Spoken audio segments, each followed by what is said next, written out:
Aha, meze mute bakunzi ba Pamakio TV. Iyi niyo icyo musaba no gukora subscribe.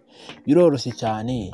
Abanyarwanda rwose mujye mushyigikira ibi bintu tuba dukora rwose, cyane iyo turi kubagiza amakuru atagize icyo abatwaye cyangwa se navuga atabacumuje wenda ngo muri mwana avuga nabi.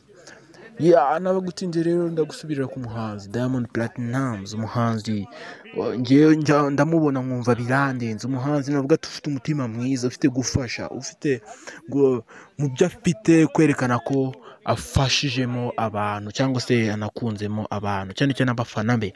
Noneho kuri ubu ngubu ndakuzanira video umuhanzi Diamond Platnumz ubwo yasohokaga mu nyubako, sinzi igikorwa yari, dore ko nawe ubwe atagitangaje.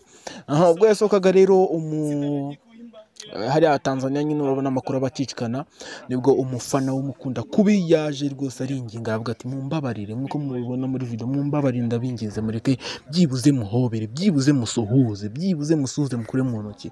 Nibwo Diamond yahise amwumva amanura ibirahuri aravuga ati mumureka zanga. Ubwo yamusuzaga rero umusore yarize cyane, aravuga ati nukuri ndagukunda ntushobora kubyumva, ndagukunda cyane.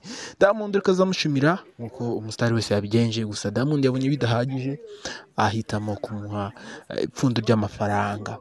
Ubwo uwo musore yaganiraga nyuma y'itangazamakuru yagiye avuga uburyo yagiye yamukunze 2010 ku ndirimbo ye ngo nenda ukamwambie.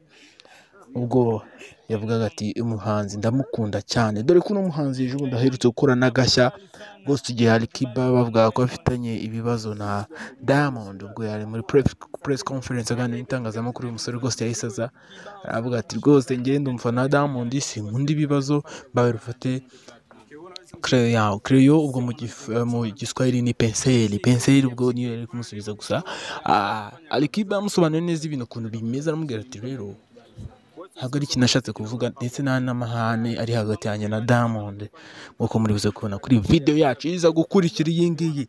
Gusa nkubwira ko uyu mwana rwose yakoze ibintu by'agatangaza, ndetse Diamond nawe yaza gukora ibintu byashimishije benshi.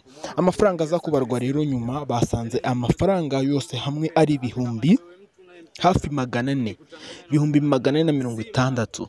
Urumva ko ni amafaranga menshi cyane, ubonye uwo munsi utayateganyije 400. Guys, ibi ntabwo biba bisanzwe, gusa twize neza ko no mu Rwanda bitewe n'uburyo turi gukora cyane natwe ibyo bintu bizageraho, ibintu byo umufana kuririmbira ukamureba gusa wapi. Nkubwira ati kora subscribe kugira ngo dukomeze turyoherwe n'amakuru agezweho. Ukeneye kuruhuka mu mutwe, ukeneye kureba ibintu bikuruhura, ciao, komeza ugira ibihe byiza. Iyi ni Pamakio TV. Kitu ambacho nilipenda na ambacho nilishaahidi, kwa hiyo nataka nitimize ili kila mmoja aone kwamba nilioga. Umeanza kumkubali mwaka gani Diamond? Toka mwaka 2010. Nyimbo ya kwanza kumkubali ile love ikaingia ndani, ndio nyimbo gani? Nenda kamwambia. Mpaka sasa hivi hapa. Ukiachana Diamond kuna mwanamuziki mwingine ambao anakubali kuzidi Diamond? Sijaona. Ila ni Diamond wapi? Kutoka Arusha. Aha. Kwa hiyo ulikuja kuda kwa sababu ya Diamond au ni mtu ambaye anaishi hapa? Nilikuja kwa ajili ya Diamond Platinum Simba. Umekuja lini?